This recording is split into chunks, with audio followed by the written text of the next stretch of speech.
আল্লাহর কসম করে বলতে পারি, আমি আল্লাহর কসম করে বলতে পারি, আজকে একটা মুসলিম দেশের যা ক্ষমতা আছে তার 60% ক্ষমতা ওমর রাদিয়াল্লাহু তাআলা আনহুর ছিল না। আজকে সৌদি আরব, তুরস্ক, মালয়েশিয়া, পাকিস্তান, বাংলাদেশ, মিশর, এদের যে দুনিয়াবি যে ক্ষমতা আছে তার 60% ক্ষমতা ওমর রাদিয়াল্লাহু তাআলা আনহুর ছিল না। রোমান এম্পায়ারের সাথে তুলনা করলে কিছুই না। তাহলে কি দিয়ে ওমর রাদিয়াল্লাহু তাআলা আনহু জেরুজালেম বিজয় করলেন? 12,000 মুজাহিদ জেরুজালেম ঘেরাও করে আছে 1 মাস থেকে, তার মধ্যে 4,000 সাহাবী। আবু উবাইদা ইবনুল জাররাহ চিঠি লিখেছে আমিরুল মুমিনিন খলিফাতুল মুসলিমিন ওমর ইবনুল খাত্তাবের কাছে যে পাদ্রীরা বলছে আপনি না আসলে চাবি হস্তান্তর হবে না। ওমর রাদিয়াল্লাহু তাআলা আনহু মদিনা থেকে রওনা দিলেন জেরুজালেমের উদ্দেশ্যে, 1200 কিলোমিটারের পথ। যখন জেরুজালেমে প্রবেশ করতেছেন তখন তিনি উটের রশি ধরে টানতেছেন আর তার গোলাম উটের পিঠে বসে আছে। আবু উবাইদা ইবনুল জাররাহ হন্তদন্ত হয়ে ছুটে এসে বলছে, ইন্নার রোমান লা ইয়ানজুরু ইলাইনা নাজরাতা কিল্লা, আমিরুল মুমিনিন করেছেন কি? আপনার জামা কাপড়ের অবস্থা আর এইভাবে উটের রশি ধরে টানা, এগুলো দেখলে তো পাদ্রীরা হাসাহাসি করে। কেন ওরা তখন রোমান এম্পায়ারের সবচেয়ে বড় তীর্থস্থান হচ্ছে জেরুজালেম। কত বড় বিজয় এটা! এখন কল্পনা করেন যে এখন যান আপনি বিজয় করেন জেরুজালেম। তো এখন বাংলাদেশের ওই চিরির বন্দরের, রানীর বন্দরের একটা কৃষক বাংলাদেশ থেকে উঠে গিয়ে জেরুজালেম বিজয় করে নিল। এটা যেমন ওমর রাদিয়াল্লাহু তাআলা আনহুর ওই যুগে জেরুজালেম বিজয় করা তেমন। আমি মনে হয় বুঝাতে পারেন। আবারও বলি, আজকে বাংলাদেশের চিরির বন্দরের, রানীর বন্দরের একটা কৃষক এখান থেকে উঠে গিয়ে আমেরিকা আছে, ইসরায়েল আছে, ইংল্যান্ড আছে, চায়না আছে, রাশিয়া আছে, বিশ্বের এত সুপার পাওয়ার থাকতো জেরুজালেম বিজয় করে নিয়েছে। এইটা যেমন ঠিক ওই যুগে রোমান এম্পায়ার এবং ওই যুগের পারস্য এম্পায়ার, পার্সিয়ান এম্পায়ারের উপস্থিতিতে আরবে তৈরি হওয়া এক মরুভূমি থেকে উঠে আসা এক রাখাল, যাকে কেউ চিনত না, ওমর ইবনুল খাত্তাব, খালি হাতে জীর্ণ শীর্ণ অবস্থায় জেরুজালেম বিজয় করে নিয়েছে। তো যে ওমর রাদিয়াল্লাহু তাআলার কাছে কিছু ছিল না। তো আবু উবাইদা ইবনুল জাররাহ বলছে যে আপনাকে দেখলে তো এরা আমাদেরকে ছোট মনে করবে, আপনি যেভাবে আসছেন। ওমর রাদিয়াল্লাহু তাআলা বলছে আমরা জাহিলি যুগে কেউ আমাদের চিনত না। এই বাংলাদেশের একটা কৃষককে যেমন কেউ চিনে না, মাঠে কাজ করা কৃষককে, তো ওই মরুভূমির রাখালকে কে চিনবে? কেউ চিনত না। ওমর রাদিয়াল্লাহু তাআলাকে কেউ চিনত না। জাহিলি যুগে আমাদের কেউ চিনত না। আজকে আমার হাতে জেরুজালেম বিজয় হচ্ছে। তো আমার হাতে জেরুজালেম বিজয় হচ্ছে, আ'আজ্জানাল্লাহু বিল ইসলাম। এই সম্মানটা আমরা অর্জন করেছি, এই ক্ষমতাটা আমরা অর্জন করেছি তাকওয়া, পরহেজগারিতা, আল্লাহ ভীরুতা দিয়ে। এই জন্য দেখবেন যে জেরুজালেমে হামলা হচ্ছে, গাজায় হামলা হচ্ছে, বিশাল নিন্দা, বয়কট সব কিছু চলতেছে, মিছিল মিটিং সবই হচ্ছে, কিন্তু দেখবেন তাকওয়া পরহেজগারিতার বেলায়, নামাজের বেলায় নাই। তাহলে আপনি ওই মানদণ্ডে দাঁড়াতে পারছেন না যে মানদণ্ডের উপর বিজয় হবে, যে মানদণ্ডের উপর বিজয় হয়েছে। ক্ষমতা দিয়ে, মিছিল দিয়ে, দাপট দিয়ে, অস্ত্র দিয়ে বিজয় হয়নি। খালিদ বিন ওয়ালিদের যুদ্ধ দেখেন, ইয়ারমুকের যুদ্ধ দেখেন, মুতার যুদ্ধ দেখেন, কোথায় কয়েক লক্ষ সেনাবাহিনী, কোথায় কয়েক হাজার। সুলতান সালাহুদ্দিন আইয়ুবীর হিত্তিনের যুদ্ধ দেখেন, কোথায় কয়েক লক্ষ প্রশিক্ষিত নাইট যোদ্ধা, আর কোথায় মরুভূমির এক প্রান্ত থেকে আর এক প্রান্ত ঘুরে বেড়ানো এক অসহায় মরুবিদুইন। মাত্র কয়েক হাজার সৈন্যবাহিনী সুলতান সালাহুদ্দিন আইয়ুবীর হাতে। তুরস্কের ইস্তাম্বুল বিজয় পড়েন সুলতান মোহাম্মদ আল ফাতেহ। বাইজেন্টাইন সাম্রাজ্যের যে কেন্দ্র, রাজধানী তুরস্কের ইস্তাম্বুল, কিভাবে উনি বিজয় করেছেন? ওনার কী বা ক্ষমতা ছিল? কোনো ক্ষমতা ছিল না। সবগুলো বিজয় হয়েছে তাকওয়া, পরহেজগারিতার, আল্লাহর উপর ভরসা। অতএব সেই দৃষ্টিকোণ থেকে দেখলে আজকের সব মুসলিম দেশের উপর জিহাদ ফরজ। মানে এই অজুহাতে কেউ জিহাদ থেকে পিছিয়ে সরে আসবে যে না আমাদের এখানে তো সক্ষমতা নাই, তো আসলে ওমর ইবনুল খাত্তাবেরও সক্ষমতা ছিল না, সুলতান সালাহুদ্দিন আইয়ুবীরও সক্ষমতা ছিল না, সুলতান মোহাম্মদ আল ফাতেহেরও সক্ষমতা ছিল না। ছিল কি? সৎ নিয়াত, তাকওয়া, পরহেজগারিতা, আল্লাহর উপর ভরসা। তোমাদের সক্ষমতা আছে কিন্তু তোমাদের তাকওয়া, পরহেজগারিতা নাই, আল্লাহর উপর ভরসা নাই। সম্মানিত উপস্থিতি, তাহলে কেন আজ মুসলমানদের এই অবস্থা? তার একটা উদাহরণ তো পেয়ে গেলেন যে ক্ষমতা দিয়ে মুসলমানেরা কোনোদিন বিজয় হয়নি। ক্ষমতা দিয়ে যদি বিজয় হতো তাহলে বাংলাদেশের ছাত্ররাও এই সরকারকে সরাতে পারত না। কেননা একদিকে ছিল ওপেন রাইফেল আর একদিকে খালি হাত। এতে সম্পূর্ণ অসামঞ্জস্য। কিন্তু ওই যে যখন মানুষ শক্ত সিদ্ধান্ত নেয়, আল্লাহর উপর ভরসা করে, তখন আল্লাহ সুবহানাহু ওয়া তাআলা রাস্তা সহজ করে দেয়। ওই জন্য আল্লামা ইকবালের একটা কবিতা আছে कि काफिर है तो शमशीर पे करता है भरोसा, কাফেরেরা তরবারির উপর ভরসা করে, আর মমিন হয় তো বেতেগ ভি লড়তা है সিপাহী, আর যদি মুমিন হয় তো ঢাল তলোয়ার ছাড়াই যুদ্ধের মাঠে ঝাঁপিয়ে পড়ে। কেননা মুমিনের কাছে শাহাদতের মৃত্যু সবচেয়ে প্রিয়। এবং আল্লামা ইকবালের আরও একটা কবিতা আছে এটাকে, এই বিষয়টাকে তুলে ধরার জন্য, তু হুনার আজমা হাম জিগার আজমায়েঙ্গে, তোর কাছে অস্ত্র আছে, তুই তোর রাইফেল আর বম যত আছে সব পরীক্ষা কর, আর আমরা কিসের পরীক্ষা দিব? আমরা হচ্ছে জীবনের পরীক্ষা দিব। তোর রাইফেলের গুলিতে মরে যাব, তোর বমের আঘাতে শহীদ হয়ে যাব, কতগুলো মারবি, মেরে ফেলে। তো হুনার আজমা হাম জিগার আজমায়েঙ্গে, তোর হাতে রাইফেল আছে, আমার কলজা আছে। এটা আল্লামা ইকবালের কবিতা। তো যখনই মানুষ মৃত্যুকে পরোয়া করে না এবং মৃত্যুকে পেছনে ফেলে দিয়ে সামনের দিকে আগায়, তখন বিজয় সুনিশ্চিত। কিন্তু এই যে দুনিয়ার ঐশ্বর্য, দুনিয়ার উন্নয়ন, দেখবেন যে একদিকে গাজায় ক্রন্দন চলছে, আর একদিকে দেখবেন দুবাইয়ের কথা বলেন বা যে কোনো দেশের কথা বলেন, দেখবেন রঙ্গলীলায় মত্ত। তো ওই দুনিয়ার ওই নেশা ছেড়ে দিয়ে কিভাবে জেহাদে অবতীর্ণ হবে? তখনই অবতীর্ণ হতে পারবে যখন দুনিয়ার এই মূল্যটা হারিয়ে যাবে। এই জন্য আল্লাহ শিক্ষা দেন, মানে জেহাদে অবতীর্ণ হওয়ানোর জন্য আল্লাহ শিক্ষা দেন। শাস্তি না পেলে ঠিক হয় না মানুষ। সিরিয়ারা, আজকে সিরিয়ার মানুষজন বিজয় হয়েছে, 20 বছর থেকে যুদ্ধ করতেছে। আফগানিস্তানেরা বিজয় হয়েছে, 30 বছর থেকে যুদ্ধ করতেছে। মানে মরতে মরতে মরতে মরতে মরতে মরতে তারা মরা শিখেছে। ফিলিস্তিনের মানুষেরও বিজয় হবে, তারাও জানের কুরবানি দিচ্ছে। কিন্তু যারা এই তামাশা দেখছে তাদের উপরও কিন্তু এই শাস্তি আযাব নেমে আসবে, নেমে আসার আগে যতক্ষণ সতর্ক না হবে। তাহলে এখানে আরেকটা বিষয় আমাদের মনে রাখতে হবে যে আমরা এই অবস্থায় দাঁড়িয়ে কেন, এই গোলামির জিঞ্জির আমাদের গলায় কেন? এই গোলামির জিঞ্জির আমাদের গলায় এর আরেকটা গুরুত্বপূর্ণ কারণ আমার দৃষ্টিতে মনে হয়েছে, আমি সব বক্তব্যে বলেছি, আপনারা শুনেছেন কিনা আমি জানি না, আমি বলেছি আজকের যুগের মুসলমানেরা আজকের যুগের বানু ইসরাইল। আজকের যুগের মুসলমান বানু ইসরাইল মানে, তাহলে আগে বানু ইসরাইল কারা? পবিত্র কোরআন খোলেন, পবিত্র কোরআনের সূরা বাকারার একটা বড় অংশ জুড়ে আল্লাহ বানু ইসরাইলদের কথা বর্ণনা করেছে। তো বানু ইসরাইলদের কথা আল্লাহ কোরআনে বর্ণনা করেছে, আমি দুই একটা বলি তাহলে বুঝবেন বানু ইসরাইল কারা। এবার ওদের সাথে আমাদের মিলাবেন। বানু ইসরাইলের বর্ণনা আল্লাহ দিচ্ছে যে বানু ইসরাইলেরা চোখের সামনে দেখলো যে ফেরাউন ডুবে গেল। বানু ইসরাইলেরা চোখের সামনে দেখলো যে ফেরাউন ডুবে গেল। চোখের সামনে ফেরাউনকে ডুবতে দেখার পরও বানু ইসরাইলরা মুসা আলাইহিস সালামকে বলছে, লান নুমিনা লাকা হাত্তা নারাল্লাহ জাহরা, মুসা তোমার আল্লাহর উপর ততক্ষণ ঈমান আনবো না যতক্ষণ না তোমার আল্লাহকে নিজে চোখে না দেখবো। বলে নাউজুবিল্লাহ, তুই আর চেয়ে বড় কি দেখবি? তোর চোখের সামনে ফেরাউন ডুবে গেল, সমুদ্রের মধ্যে 12টা রাস্তা তৈরি হলো, এবং যে 12টা রাস্তা দিয়ে তোরা পার হয়ে গেলি, সেই 12টা রাস্তা যখন ফেরাউন পার হতে লাগলো তখন সে 12টা রাস্তা পানিতে মিশে ফেরাউন ডুবে গেল। এরপরে কেমনে একটা জাতি বলতে পারে ততক্ষণ তাওরাতে বিশ্বাস করবো না যতক্ষণ আল্লাহকে সচক্ষে না দেখছে? শুধু কি তাই, এই সমুদ্র যখন পার হয়ে গেল তখন এটা মরুভূমি। তুর পাহাড় যদি কোনোদিন দেখতে পান, মিশরে যদি কোনোদিন যান, তুর পাহাড় যদি দেখেন, তাহলে দেখবেন তুর পাহাড় এবং তার আশেপাশের পুরো অঞ্চল মরুভূমি, আর এক পাশের অঞ্চল সমুদ্র। তো যেই সমুদ্র মুসা আলাইহিস সালাম পার হয়েছে, আর এই তুর পাহাড় আর আশেপাশে মুসা আলাইহিস সালাম ঘুরপাক খাচ্ছে সমুদ্র পার হওয়ার পর, ফেরাউনের মৃত্যুর পর। তো মরুভূমিতে তো পানিও বের হবে না, মরুভূমিতে তো কোনো ফসলও হবে না। তাহলে পানি বলতে সমুদ্রের পানি, সমুদ্রের পানি তো লবণ পানি। তো লবণ পানি খাবে কীভাবে? ওয়াইজ ইসতাসকা মূসা লিকওমিহি ফাকুলনা যরিব বিআসাকাল হাজার ফানফাজারাত মিনহু ইসনাতা আশারাতা আইনা। যখন বানু ইসরাইল মুসা আলাইহিস সালামকে বলল মরুভূমিতে পানির ব্যবস্থা নাই, তোমার আল্লাহকে বলো পানির ব্যবস্থা করে দিতে, তখন আমরা মুসাকে বললাম, মুসা তোমার হাতের লাঠি পাথরে আঘাত করো।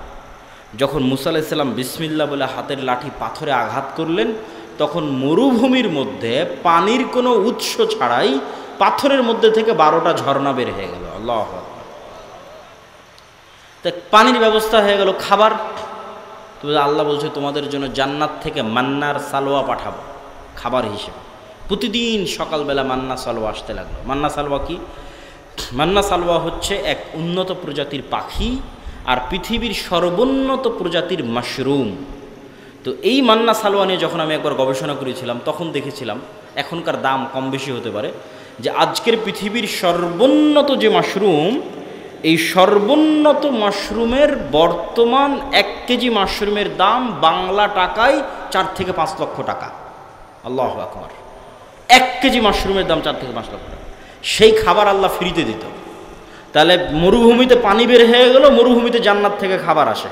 তারপরও বানু ইসরাঈল বলছে লান নাসবিরা আলা তুআমিন ওয়াহিদ ফাদউ লানা রাব্বাক। এগুলো সব সূরা বাকারা থেকে আমি পড়তেছি। তোমার আল্লাহকে বলো এই রোজ এক খাবার ভাল লাগে না, আল্লাহকে বলো এই মরুভূমির থেকে ডাল, চাল, রসুন, পেঁয়াজ, আদা বের করে দিতে। তখন মুসা আলাইহিস সালাম আল্লাহর সাথে কথা বললেন। আল্লাহ বলছে ঠিক আছে, এই মরুভূমি পার হওয়ার পর সুজলা সুফলা শস্য শ্যামলা একটা এলাকা আছে, যেটা তোমার বাপদাদার, মুসা আলাইহিস সালামের বাপদাদার। মুসা আলাইহিস সালামের বাপদাদার কীভাবে? মুসা আলাইহিস সালামের বাপদাদার কীভাবে, এটা বোঝার জন্য 1-2 মিনিটে বুঝিয়ে দিচ্ছি। সমুদ্র পার হওয়ার সময় কয়টা রাস্তা তৈরি হয়েছিল? 12টা। ঝর্ণা ফাটার সময় কয়টা ঝর্ণা বের হলো? আল্লাহ কিন্তু কোরআনে বলছে ইসনা আশার, 12টা। এটা হচ্ছে ইউসুফ আলাইহিস সালামের 12 ভাই, ইয়াকুব আলাইহিস সালামের 12 সন্তান। ইউসুফ আলাইহিস সালামের 12 ভাইয়ের পরবর্তী বংশধর হচ্ছে তারা। ইউসুফ আলাইহিস সালামের 400 বা 300 বছর পর মুসা আলাইহিস সালাম আসছে। ওই বংশে ইব্রাহিম আলাইহিস সালামের বংশে, ইসাক আলাইহিস সালামের বংশে, ইয়াকুব আলাইহিস সালামের বংশে, ইউসুফ আলাইহিস সালাম এবং তার ভাইদের বংশে, তারাই বানু ইসরাঈল। তাহলে এরা সবাই হচ্ছে নবীদের সন্তান। কোন নবীর সন্তান? ইব্রাহিমের সন্তান, ইসহাকের সন্তান, ইয়াকুবের সন্তান, ইউসুফ আর তার ভাই। তারা বলতেছে আল্লাহকে মানব না যতক্ষণ না আল্লাহকে চোখে না দেখব। তো তখন আল্লাহ বলছে ঠিক আছে, এখানে খাবার লাগবে। তো ওই যে তোমাদের বাপদাদার ভূমি জেরুজালেম, বাপদাদার ভূমি কিভাবে? ইব্রাহিম আলাইহিস সালাম এখানে, বক্তব্যের শুরুতে বলেছি, ইরাক থেকে পালিয়ে ইব্রাহিম আলাইহিস সালাম এখানে আসছে। লূত আলাইহিস সালাম এখানে, ইব্রাহিম আলাইহিস সালামের ছেলে ইসহাক এখানে, ইসহাকের ছেলে ইয়াকুব এখানে। ইউসুফ যখন কুয়ায় পড়ে বাজারে বিক্রি হয়ে মিশরে চলে গেল, তখন ইয়াকুব আলাইহিস সালাম 12 ছেলে সহ মিশরে গেলেন। তা বাদে তো সব জেরুজালেমে। তাহলে আজ 400 বছর পর, ওই যে 400 বছর আগে ইউসুফ আলাইহিস সালাম মিশরে গেছিল, তারপর ভাইয়েরা মিশরে গেছিল, আজ 400 বছর পর বানু ইসরাঈলকে আল্লাহ বলছে, মুসা আলাইহিস সালামকে আল্লাহ বলছে তোমার বাপদাদার ভূমি, যেখানে ইব্রাহিম থাকতো, ইসহাক থাকতো, ইয়াকুব থাকতো, ওটা সুজলা সুফলা শস্য শ্যামলা, যাও যুদ্ধ করে বিজয় করো।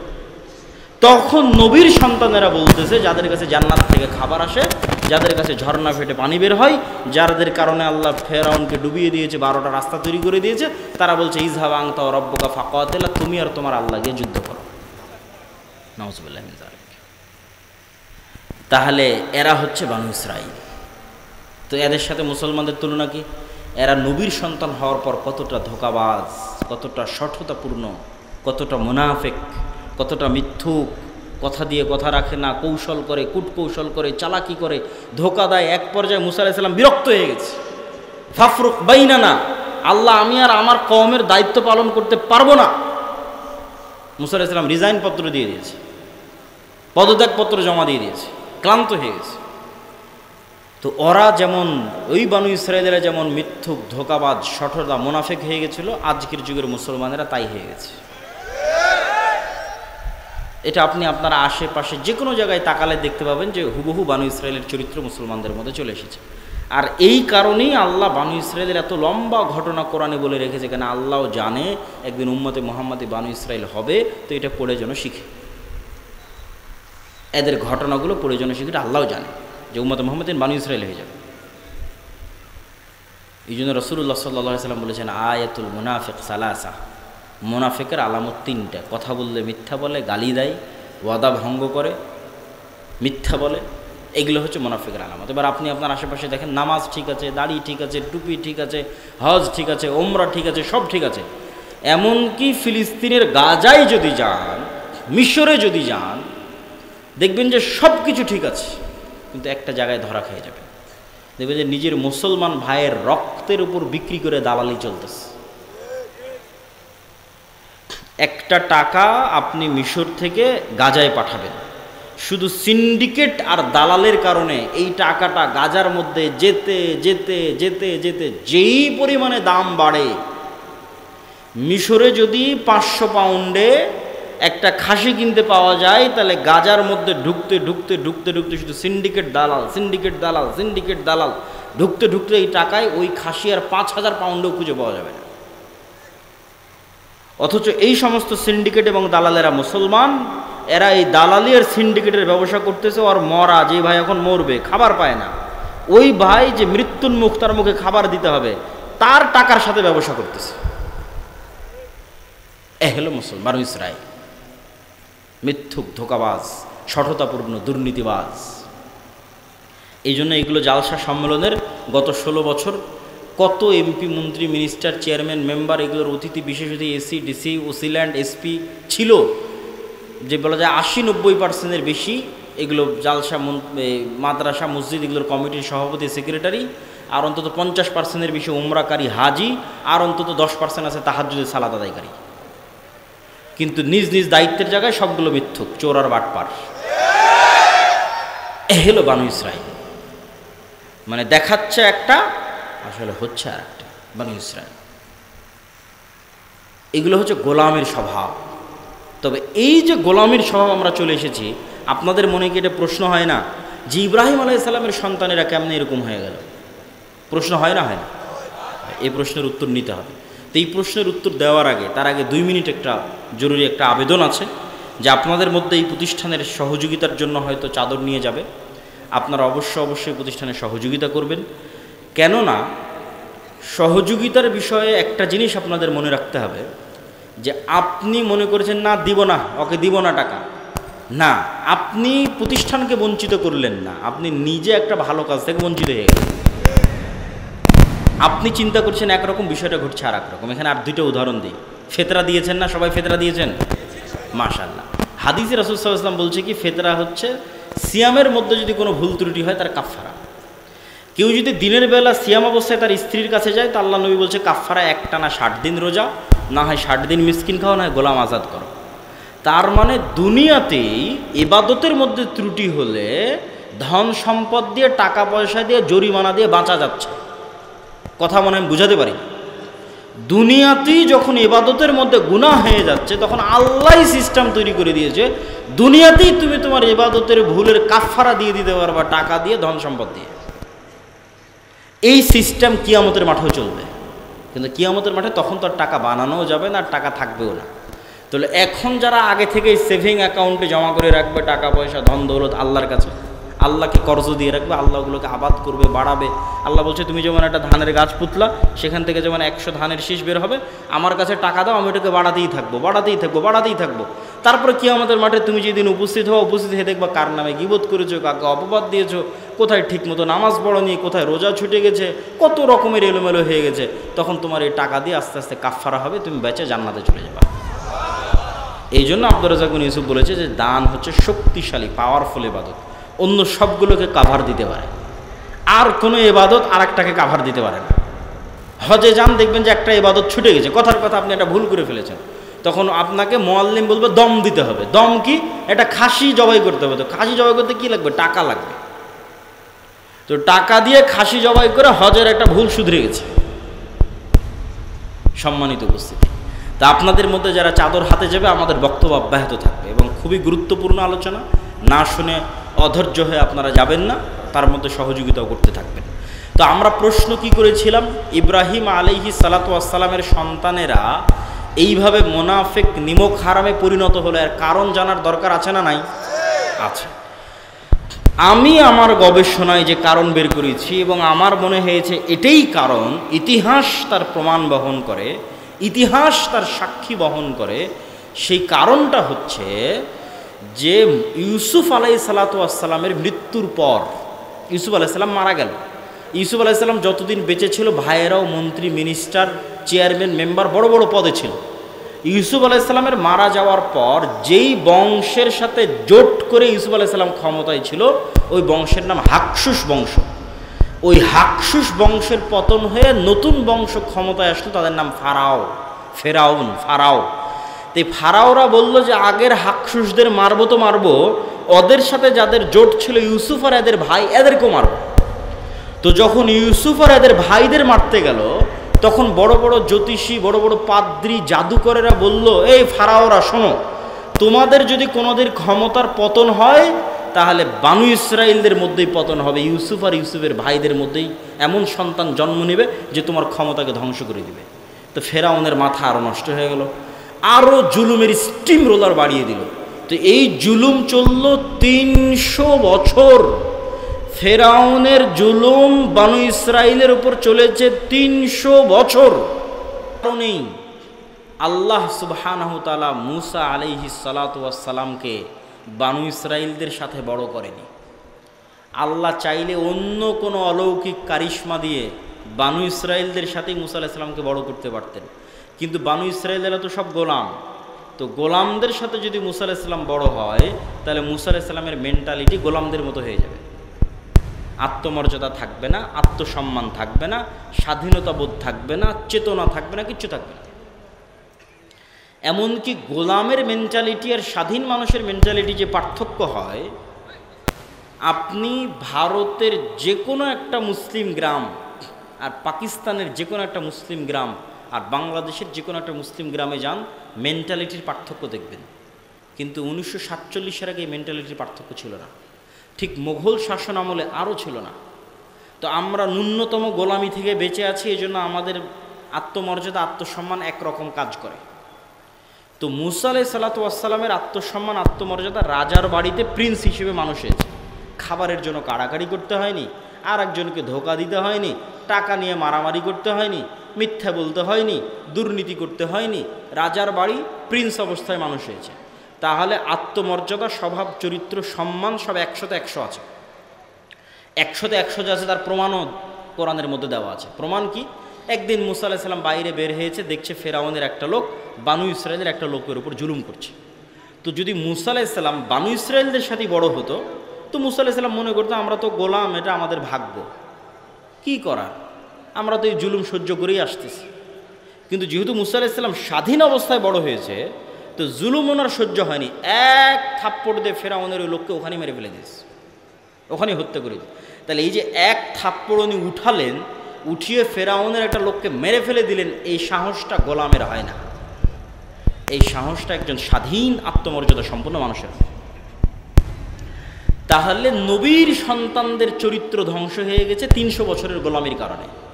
এই জন্য গোলামদের সাথে আর এক স্বাধীন মানুষের মিলে না। এই জন্য স্বাধীন মানুষ মুসা আলাইহিস সালাম বিরক্ত হয়ে আল্লাহকে বলছে, আল্লাহ এদের দায়িত্ব আমি আর পালন করতে পারবো না, এদের থেকে আমাকে দূরে সরিয়ে নাও, কেন এদের মেন্টালিটি সঠিক না, গোলাম অবস্থায় বড় হয়েছে। তো ঠিক আমরা এই যুগের মুসলমানেরা আজ থেকে 150, 200, 300 বছর আগের মুসলমানদের থেকে আলাদা কেন? আজ থেকে 200-300 বছর আগের মুসলমানদের স্বাধীন চেতা মনোভাব ছিল, আত্মমর্যাদা ছিল, আত্মসম্মান ছিল। আমরা আলাদা কেন? আমরা 200 বছর ব্রিটিশদের গোলামি করেছি। আর আমাদের আর এক ভাই আফ্রিকাতে, ওরা স্পেন, ফ্রান্স, ইতালির গোলামি করেছে। ফলত যেহেতু গোলামি করেছি, মিথ্যা বলা, দুর্নীতি করা আমাদের রক্তের মধ্যে মিশে গেছে, বানু ইসরায়েলদের মতো। উদাহরণ নেবেন, এখানে কত মানুষ জালসা সম্মেলনে আজকে উপস্থিত হয়েছে, কতজন এর মধ্যেই আছে নামাজ পড়ে, হাজি, উমরাকারী, কিন্তু আর নিজের বোনকে তার বাপের সম্পত্তিতে ন্যায়ের সাথে ভাগ দেয়নি। একদল আছে বোনকে ভাগই দেয়নি, আর একদল আছে যদি দিয়ে থাকে তাহলে ন্যায়ের সাথে দেয়নি। যেটা ভালো ফরওয়ার্ড জমি, দামি জমি, ওটা নিজে নিয়েছে, যেটা পানিতে ডুবে থাকে, কম আবাদ হয়, সেটা বোনকে দিয়েছে। তাহলে সে হাজি, সে নামাজি, সে আল্লাহওয়ালা, সে এরকম বড় জালসার সভাপতি, এইরকম সকল আনুষ্ঠানিকতার মধ্যে সে আছে, কিন্তু সে হচ্ছে বানু ইসরাইল। বানু ইসরাইলের স্বভাবে, চরিত্রে চরিত্রবান। আরও একটা উদাহরণ দিই, আপনাদের এই সমাজে প্রচলিত আছে ডিমান্ডের ভিত্তিতে বিবাহ, যৌতুকের ভিত্তিতে বিবাহ। তো যৌতুকের ভিত্তিতে বিবাহ হচ্ছে অন্যায়, জুলম। তো দেখবেন যে বাপের অনেক বড় দাড়ি আছে, তারপরও ছেলের বিবাহ দিচ্ছে শ্বশুর বাড়ি থেকে, এই এই এই এই জিনিস লাগবে। তো সে তাহলে কি? সে গোলাম। তো এই সমস্ত গোলাম যারা, এদের দিয়ে কি হবে না? ধরেন মনে করেন আমি একজন হাজি, আমি একজন নামাজি, আল্লাহওয়ালা, ওমরাকারী, আমি ওসি, ডিসি, এসপি, মন্ত্রী, সাধারণ মানুষ, মসজিদ, মাদ্রাসা, বিভিন্ন জায়গায় কমিটির সাথে যুক্ত, অনেক কিছু। তা আমি আমার বোনকে সম্পত্তিতে সঠিকভাবে ভাগ বুঝিয়ে দিই। বোনকে বলছি, বোন ভুল হয়ে গেছে, আমাকে ক্ষমা করে দিই। বোন মাফ করে দিয়েছে, আমি জান্নাতে চলে গেছি। হতে পারে, এটা বোন ক্ষমা করে দিয়েছে আমি জান্নাতে, এটা হতে পারে।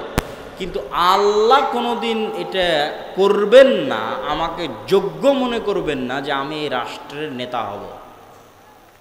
নেতা হওয়ার যোগ্য আল্লাহ কোনো দিন আমাকে মনে করবে না। আল্লাহ আমাকে কোনো দিন নেতা বানাবেন না, তার দয়ায় কোনো দিন বানাবেন না। কেননা আল্লাহ জানে এটা গোলামের স্বভাব। একে যদি নেতা বানিয়ে দিই, যে তার বোনের সাথে দুর্নীতি করেছে, ও তো রাষ্ট্রপ্রধান হলে গত 16 বছর যা দুর্নীতি হয়েছে তার চেয়ে বেশি দুর্নীতি করবে। গত 16 বছর তো তাহাজ্জুদ পড়েই দুর্নীতি হয়েছে। তাহলে তো এই জায়গাটাই হচ্ছে ইসলামের নেতৃত্বের বেসিক প্রিন্সিপালস, যে আপনি বলবেন আমি স্বাধীন হতে চাই, ইসরায়েলের গোলামি থেকে মুক্তি চাই, ভারতের গোলামি থেকে মুক্তি চাই, তাহলে কি নেচার গোলামানা, নেচার বাদ দিয়ে স্বাধীন মানুষের স্বভাবে আসতে হবে। স্বাধীন মানুষের স্বভাব কি? আবু সুফিয়ান কাফের, মুশরিক, বদর, উহুদ, খন্দক, হুদাইবিয়া, অসংখ্য যুদ্ধ আল্লাহর নবীর বিরুদ্ধে লড়েছে, কিন্তু Abu Sufyan leader, by born leader. তো আবু সুফিয়ান কোরাইশ কাফের সর্দার, ওকে বাদশাহ হেরাক্লিয়াস জেরুজালেমের মাটিতে ওর চিরশত্রু মুহাম্মদ সাল্লাল্লাহু আলাইহি ওয়াসাল্লাম সম্পর্কে জিজ্ঞেস করছে। তা আবু সুফিয়ান একটা কথা মুহাম্মদ সাল্লাল্লাহু আলাইহি ওয়াসাল্লাম সম্পর্কে মিথ্যা বলেনি। আর আপনার দেশের রাজনীতিবিদরা সকাল সন্ধ্যা মিথ্যা কথা বলতেছে। তাহলে ওই যুগের 1400 বছর আগের কাফের মুশরিক চারিত্রিক দিক থেকে, নেতৃত্বের গুণের দিক থেকে এই যুগের মুনাফিক বানু ইসরাইল মুসলমানের চেয়ে ভালো। তাহলে মুনাফিক বানু ইসরাইল মুসলমান তো গোলামই থাকবে। আর আমাদেরকে গোলাম রাখার জন্য আমরা যে 1947-এ ব্রিটিশদের থেকে মুক্তি পেলাম, তারপরেও যেন গোলামের কালচার আমাদের মধ্যে থাকে, এই জন্য দুটো সিস্টেম চালু করা আছে আমাদের মধ্যে। একটা সিস্টেমের নাম গণতন্ত্র, আর একটা সিস্টেমের নাম সুদ। আর একটা সিস্টেমের নাম কি? সুদ। গণতন্ত্র কেন? গণতন্ত্র এমন এক জিনিস যেখানে মিথ্যা না বললে রাজনীতি হবে না। গণতন্ত্র মানেই চোর বাটপারকে ক্ষমতায় নিয়ে আসা। গত 16 বছর কিসের নামে দেশ শাসন হয়েছে? গণতন্ত্রের নামে। খুন, গুম, আয়নাঘর, লুটপাট, ডাকাতি সব গণতন্ত্রের নামে হয়েছে। আর ইসলামের নেতৃত্ব নির্বাচন ব্যবস্থা কি? পরামর্শের ভিত্তিতে নেতা নির্বাচন করে। এই গ্রামের মানুষ যদি মাদ্রাসা চালাতে পারে, মসজিদ চালাতে পারে, তো এই গ্রামের মানুষ একসাথে একত্রিত হয়ে বলতে পারে না যে আমাদের গ্রামের প্রধান কে হবে? পরামর্শ করে ঠিক করে দিবে যে অমুক গ্রামের প্রধান। কঠিন কিছু না, ঠিক করতে পারো। কিন্তু গণতন্ত্র কি বলছে? না, এভাবে ঠিক করা যাবে না। তোমরা গ্রামের সব মানুষ একসাথে বসে তোমাদের গ্রামের প্রধান নির্বাচন করবে, তাহলে তো তোমরা সব সত্যবাদী, ন্যায়পরায়ণ হবে, আমানতদার হয়ে যাবে। তোমরা তো কেউ মিথ্যা বলা শিখবে না। তাহলে তোমাদের মধ্যে নেতা নির্বাচন হবে কীভাবে? ওই এক গ্রামের মধ্যে একজন দাঁড়িয়ে বলবে আমি নেতা হব, আমাকে কে কে ভোট দিবি। ওর বিপরীতে আর একজন দাঁড়িয়ে বলবে আমি নেতা হব, আমাকে কে ভোট দিবি। যে দুইজন টাকা নিয়ে ভোট কিনতে লেগে গেল। তাহলে যতজনের ভোট কিনতেছে সবগুলো মিথ্যুক, ও নিজেও মিথ্যুক, আর বিপরীত দলও মিথ্যুক। তাহলে মিথ্যা বলার কালচার অব্যাহত আছে। তো যতদিন মিথ্যা বলার কালচার অব্যাহত আছে, ততদিন সে নেতা হওয়ার যোগ্য হচ্ছে না, সে গোলাম থাকার যোগ্য হিসেবে বিবেচিত হচ্ছে। তাহলে এই জন্য গণতন্ত্র যতদিন থাকবে এটা মুসলমানদের জন্য অভিশাপ। আর ইসলামের নীতি নির্বাচন ব্যবস্থা কি? পরামর্শের ভিত্তিতে নেতা। পরামর্শের ভিত্তিতে নেতা করলেই আপনি আপনার চেয়ে ভালো কাউকে ঠিক করবেন। মানে যখন 5ই আগস্টে সরকার বিদায় নিল, তখন ছাত্ররা যদি বলতো যে এখন গণতন্ত্রের ভিত্তিতে নেতা নির্বাচন হবে, তাহলে ছাত্ররা মারামারি লেগে যেত। এই আমি নেতা হবে, আমাকে ভোট দে, বলতো আমি নেতা হবে, আমাকে ভোট দে। ওদের মধ্যে মারামারি লেগে যেত। ওরা বলছে না, আমাদের চেয়ে একজন যোগ্য কাউকে দরকার যে দেশ চালাবে, চলো পরামর্শ করি কে যোগ্য। তখন মানুষ নিজের চেয়ে আরেকজন ভালো চিন্তা করে যে কে যোগ্য হতে পারে। তাহলে ইসলামের নেতৃত্ব নির্বাচনে যোগ্য ব্যক্তি আসে। এখন যোগ্য মানুষ দেশ চালাচ্ছে, তো এই যোগ্য মানুষকে সরাতে হবে, তার জন্য কি লাগবে? গণতন্ত্র। তাহলে গণতন্ত্র কত নিকৃষ্ট, কত জঘন্য, কত বাটপার। যোগ্য মানুষকে সরিয়ে চোর বাটপারকে বসাবে, তার নাম গণতন্ত্র।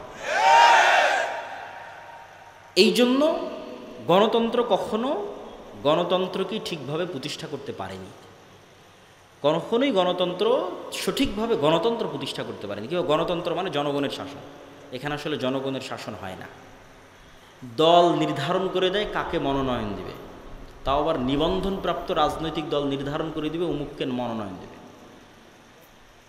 তো মনোনয়নও তো বিক্রি হয়, যার টাকা বেশি আছে সে টাকা দিয়ে মনোনয়ন কিনে নেবে। তাহলে কিসের জনগণের নির্ধারণ হলো যে আমি অমুককে প্রার্থী নির্ধারণ করলাম?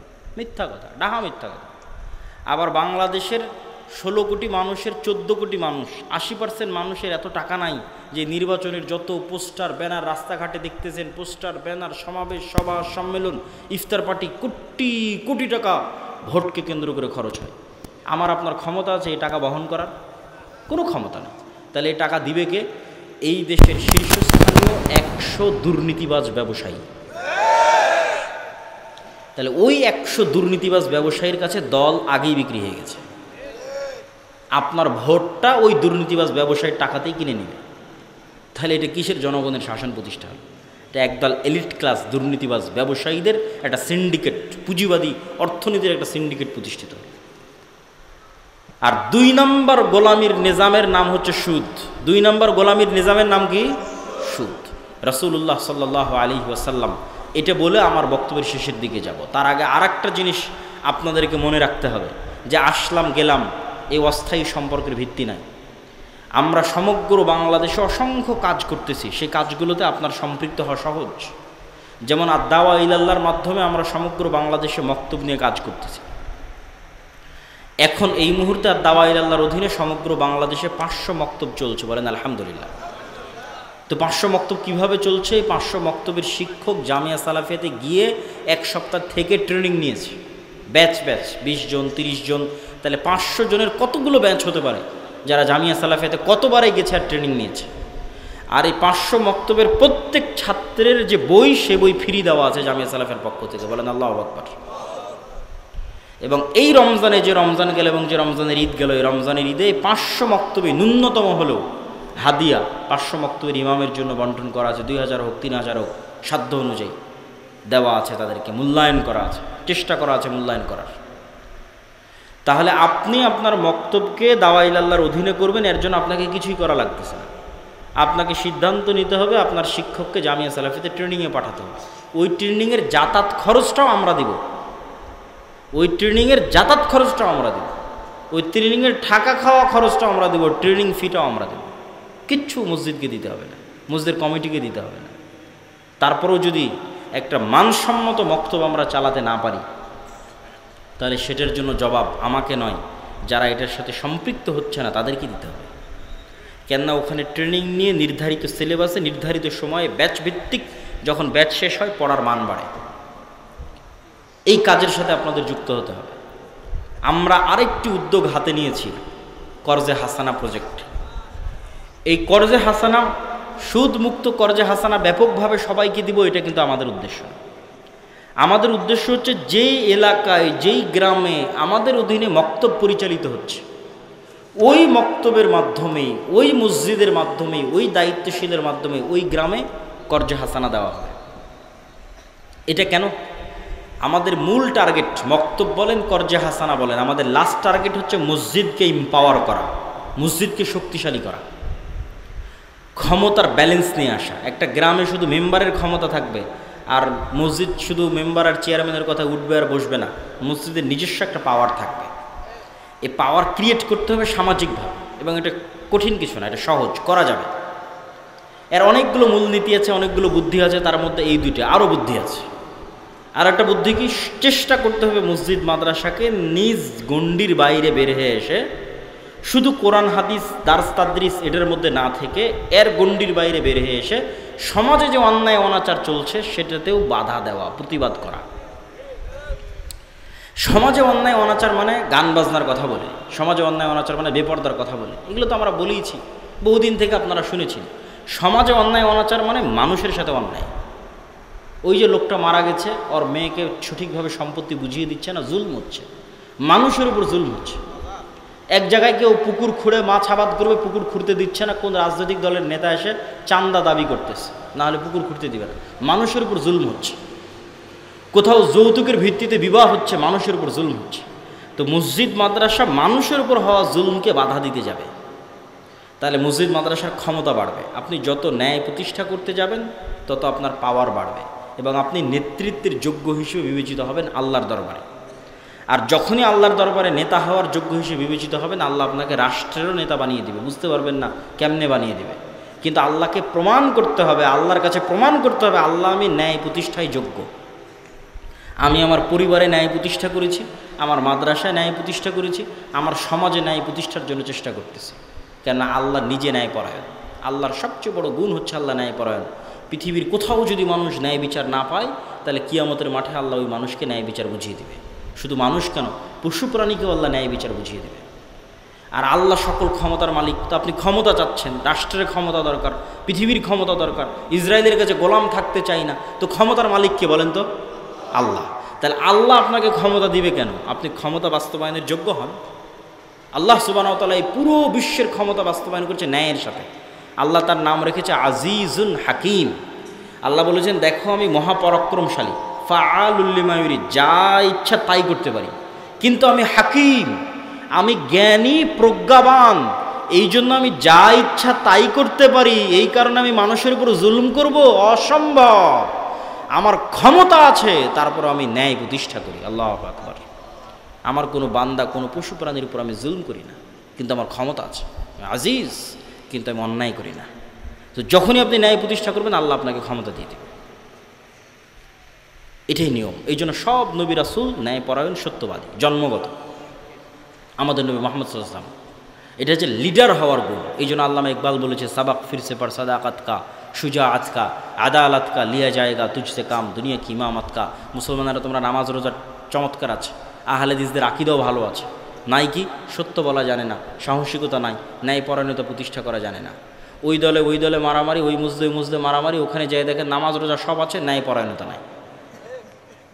দলের আমির যেই কর্মী বেশি চামচামি, যে হুজুর জি সার করেছে ওকেই পদ দিয়ে দিয়েছে, যেই কর্মী বেশি কাজ করেছে ওকেই দল থেকে বাইর করতে আসে। তাহলে সে তার নিজের দলে ন্যায় প্রতিষ্ঠা করতে পারেনি, তাহলে আল্লাহ তাকে রাষ্ট্রের ন্যায় প্রতিষ্ঠার যোগ্য মনে করবে না। এই জন্য আল্লাহ তাকে ক্ষমতা দিবে না। কিন্তু হচ্ছে গোলামদের স্বভাব, এটা আমরা গোলামি করতে করতে এই জিনিসগুলো শিখেছি। এই জন্য এইটার থেকে আমরা যত বের হয়ে আসবো। তো যেটা বলছিলাম, আমাদের আরেকটা প্রজেক্ট আমরা হাতে নিয়েছি, সেটা হচ্ছে কর্জে হাসানা। কেন? মসজিদকে এম্পাওয়ার করা।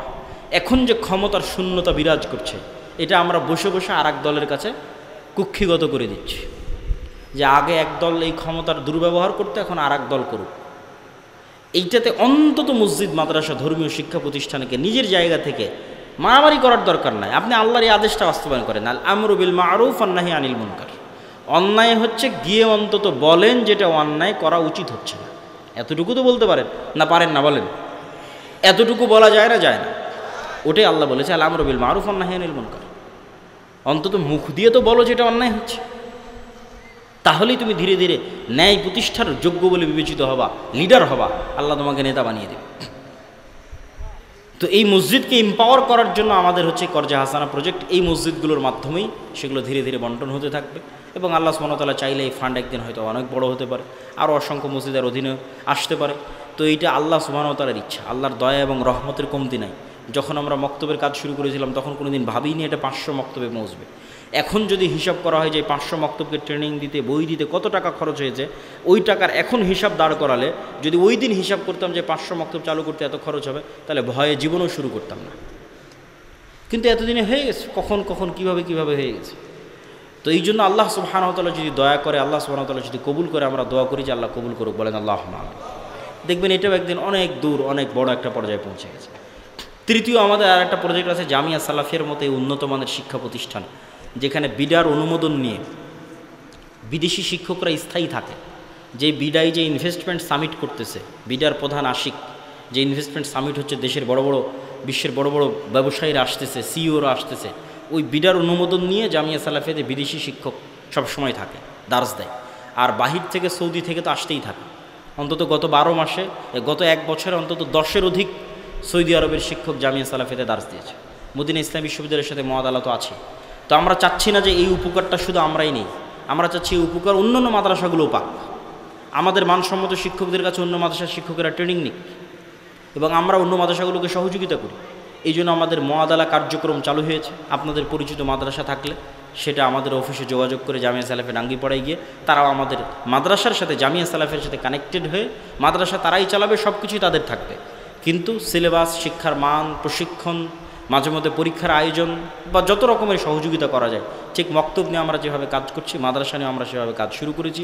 এটিতেও আপনাদের অংশগ্রহণের উদাত্ত আহ্বান জানাচ্ছি। তারপরে হচ্ছে এই যে আজকে একদিন আসলাম, চলে যাব, আবার কবে যদি কোনো দিন দেখা হয় না হয়, তাহলে কোথায় পাবেন?